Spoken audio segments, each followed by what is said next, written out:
அவருக்கு புரியல சார். அவரு சோசியல் சயின்ஸ்னால என்னன்னு தெரியாது. அதே நாங்க படிச்சுதான் காட்டணும் சார். அவர் 1 மணி நேரம் உட்காந்து பாத்துட்டு இருப்பாரு சார், அது என்ன ஏதுன்ட்டு. நீங்க ஒரு மணி நேரம் அந்த ப்ரோக்ரஸ் கார்டு உங்க கையில கொடுத்தா நீங்க என்ன பாப்பீங்க அதுல சொல்லுங்களேன்.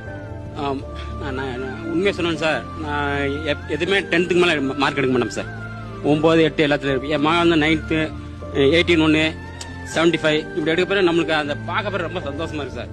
அது நான் செய்ய முடியாத என் மகன் செய்யறா, அது உண்மையான சந்தோஷமே. 5 சப்ஜெக்ட் இருக்கு ரைட்டா, அதுல மார்க் எழுதிருக்காங்க. அது ஒரு அப்பங்கார 1 மணி நேரம் பாக்குறானே, எப்படி பாக்குறான்? அந்த 1 மணி நேரம் பாக்குறதுல என்ன இருக்கு? அப்ப என்ன பாக்குறாரு அவரு? நீங்க அதை என்னைக்குமே யோசிச்சது 1 மணி நேரம் அவர் சார் 1 மணி நேரம் உட்காந்து ABCD படிச்சிட்டு இருப்பாரு சார்.